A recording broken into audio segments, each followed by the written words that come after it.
You do not hire an architect to do drawings. Let me explain. This isn't my usual content, but I had to make this video because it conveys an important point. If you've watched the channel before, you know I usually talk about altering, extending and renovating homes in the UK. The vast majority of my clients have never hired an architect before, and most of them don't understand what architects do.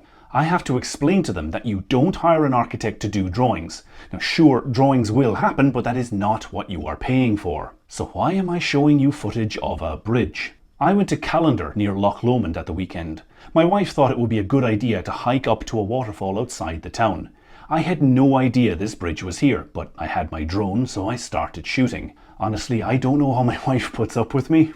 I knew nothing about this bridge, but I could see it was designed by a very sure architectural hand. The elegant curve, the contrast between stainless and weathered steel, the connection details, the proportions of the bench and information stand, the way the perforated steel appears solid when up close but seems more transparent when viewed from a distance, how the size of perforations change as you walk across the bridge, and the diagonal web members are still present between those perforations, giving the bridge its strength. None of this is an accident. I did some research and discovered the bridge at Bracklinn Falls was designed by Beam Architects based in Dorset. I had never heard of them, but it turns out they are experts in designing bridges. This bridge was completed in 2023 and according to Beam's website, it cost £175,000. Now, I have never designed a bridge, but I have spent 21 years designing work to private homes in Edinburgh, and I can tell you that £175,000 doesn't go very far. I am really impressed they got something this large and this well detailed into such a remote location for this price. Previous bridges were destroyed, either rotting over time or washed away in flash floods, but this bridge has been designed to last 120 years with minimal maintenance in a harsh environment. Now, I suspect the history of failure may have played a role in leading the client to hire an architect. Well-informed clients understand hiring an architect means working with someone who spent years doing something that you only get one shot at. We are the only people in the construction industry who are trained to understand the entire construction industry. So when you work with an experienced architect, you get access to their network, and that can be just as valuable as their training. Beam Architects collaborated with a firm called Cake Industries to produce the bridge. They did the engineering and fabricated the complex steel components. I can see from their online profiles that both firms worked together on other projects. That kind of cohesion is impossible to replicate, and this is important. The idea of a lone genius creating a building is a load of nonsense, because construction is a team sport. It's a fact of life that the best people work with the best people. So when you hire someone who is good at what they do, they often have the contacts to create an entire team for your project.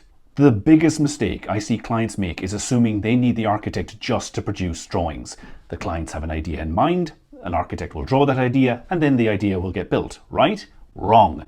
Never build the first thing you draw. To get a good design, an architect starts by working out what the client really needs, as opposed to what they say they want. People regularly tell me they want a 2-story house extension, but they almost never need a 2-story house extension. An architect starts by working out all the factors that play in a project: the site, the budget, the legal, technical and regulatory restrictions. Once they know what all the problems are, they can start solving those problems on paper. An experienced architect might get close on their first attempt, but drawing the building will show up more issues that need to be resolved. Only by going through that process of refinement will you get a well-designed building. I am willing to bet this is the end result of many variations, each one refining the design before they got to the final form. This little bridge is strong without being visually heavy, confident but also discreet. It's nice to walk across and also attractive to look at from a distance. Yes, it's undeniably industrial, but I think that contrast fits the site perfectly. The architect didn't just create a design, they understood how to make that design a reality. If you are thinking about a project, you need someone who does more than just drawings. You need someone who can do implementation as well as inspiration. My name is Neil, and this is Real Life Architecture.